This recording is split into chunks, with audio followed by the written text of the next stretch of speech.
नमस्कार मित्रांनो, मी R R Chande आणि तुम्ही पाहता माझं यूट्यूब चॅनल ज्ञानवर्धन. मित्रांनो, आजचा व्हिडिओ खूप असा महत्त्वपूर्ण आहे. 30 एप्रिल 2026ची जी शिल्लक होती ती आपण एम-डी-एम पोर्टलवर नोंदवलेली आहे. शैक्षणिक सत्र 2026-27 करता नोंदवलेली आहे आणि आता आपल्याला ती शिल्लक नोंदवल्यानंतर शैक्षणिक सत्र 2026-27साठी मध्यान्ह भोजन ॲप डाउनलोड करायचं आहे. आता आपल्याला ॲप डाउनलोड करायचं आहे. अनेक जणांना प्रश्न पडला की लिंक कुठे आहे? सर मला लिंक पाठवा किंवा कसं डाउनलोड करायचं? आता हेच आपण जाणून घेणार आहे.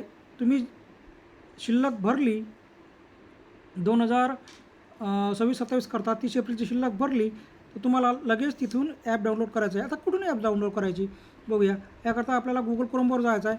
गुगल क्रोमवर गेल्यानंतर आपल्याला इथे सर्च बॉक्समध्ये मी तुम्हाला लिंक देईलच, डिस्क्रिप्शन बॉक्समध्ये लिंक देईलच किंवा तुम्ही इथे गुगल क्रोममध्ये सर्च बॉक्समध्ये एम-डी-एम टाईप करू शकता आणि डायरेक्ट त्या साईडवर जा. आता बघा इथे मी तुम्हाला झूम करून दाखवतो. इथे काय सूचना आल्या बघा. शाळेसाठी महत्त्वाच्या सूचना. आता कोणत्या सूचना बघा. सर्व शाळांनी मुख्याध्यापक लॉगिंगवरून शाळेतील तांदूळ आणि इतर धान्यादी मालाची 30 एप्रिल 2026 शाळेच्या शेवटच्या दिवसाची शिल्लक रोजीची शिल्लक ओपनिंग बॅलेन्स या टॅब अंतर्गत 10 जून 2026पर्यंत नोंदणी. बघा आता इथे महत्त्वाचं आहे ओपनिंग बॅलेन्स, क्लोजिंग बॅलेन्स. जे मोबाईलद्वारे माहिती भरतात त्यांना ओपनिंग बॅलेन्स दिसतच नाही, कारण की मोबाईलद्वारे माहिती भरताना पूर्ण पर्याय दिसत नाही. मग याकरता उपाय काय करायचा हे तुम्हाला मी सांगतो. याकरता तुम्हाला काय करायचं आहे, तुमचं जे स्क्रीन आहे त्या स्क्रीनचा डिस्प्ले साईज जर तुम्हाला स्मॉल ठेवायचा आहे आणि फॉन्ट साईज बी सुद्धा स्मॉल ठेवायचा आहे, तेव्हा तुम्हाला पूर्ण पर्याय दिसतील. अनेकांनी काय केलं, क्लोजिंग बॅलेन्समध्ये माहिती भरली आणि ती माहिती नंतर तालुका स्तरावर जे कोऑर्डिनेटर असतात त्यांना दिसतच नव्हती. म्हणून आपल्याला असं करायचं आहे. आणि त्यानंतर खालची सूचना बघा काय म्हणते. 30 एप्रिल 2026 शाळेच्या शेवटच्या दिवसाची शिल्लक रोजीची सुरुवातीची शिल्लक 10 जून 2026पर्यंत अचूकपणे नोंदवावी. सध्याचे मोबाईल ॲप्लिकेशन इन्स्टॉल करा. बघा तुमच्या मोबाईलमध्ये जे जुनं ॲप्लिकेशन आहे ते काय करा, म्हणजे इन्स्टॉल करून टाका आणि नव्याने इन्स्टॉल करण्यासाठी ते PM पोषण वेबसाईटहून पुन्हा डाउनलोड करा.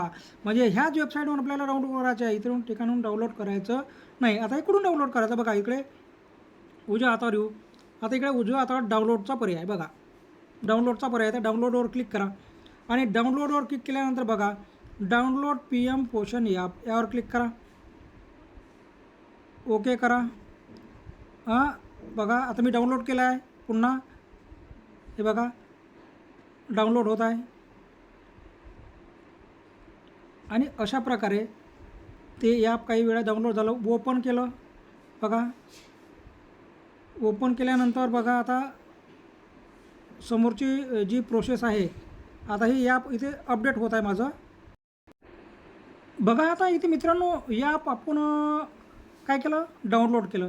डाउनलोड केल्यानंतर आपल्याला आता इथे काही प्रक्रिया करायची आहे. तुम्हाला इथे UDAS नंबर टाकायचा आहे आणि रजिस्टर मोबाईल नंबर टाकायचा आहे. रजिस्टर मोबाईल नंबर टाकायचा आहे आणि हे टाकल्यानंतर आपल्या रजिस्टर मोबाईल नंबरवर OTP येईल आणि तो OTP टाकायचा आहे आणि रजिस्टर करायचा आहे. आता मी प्रक्रिया करतो. बघा मित्रांनो आता इथे तुम्ही तुमचा शाळेचा UDAS नंबर टाकला, तुमचा रजिस्टर्ड मोबाईल नंबर टाकला, तर इथं असा आला आहे alert, OTP send on your registered mobile number, kindly inter and confirm OTP. आता तुम्हाला काय करायचं आहे, इथे ओकेवर क्लिक करायचं आहे आणि तुम्हाला काय करायचं आहे, OTP तुम्हाला इथे टाकायचा आहे. बघा आता इथे मला OTP आला आहे आणि मी इथे OTP टाकला. आता कन्फर्म OTP वरावर क्लिक करतो बघा. आणि अशा प्रकारची ते प्रोसेस आहे. थोडा वेळ लागतो प्रोसेसवाला. बघा अलर्ट रजिस्ट्रेशन सक्सेसफुली. आता तुमच्या या ॲपवर रजिस्ट्रेशन सक्सेसफुल झालं. ओकेवर क्लिक करा. बघा आता मागे जसं तुमच्या जे ॲप होतं त्याप्रकारे ॲप डाउनलोड झालं आहे. बघा रोजची हजेरी हे आले आहे. तुम्ही आता इथे रोजची हजेरी वगैरे सर्व इथे भरू शकता आणि आपलं जे शालेय पोषणाचं काम आहे जेव्हा शाळा सुरू होईल तेव्हापासूनचं हे काम करू शकता. धन्यवाद.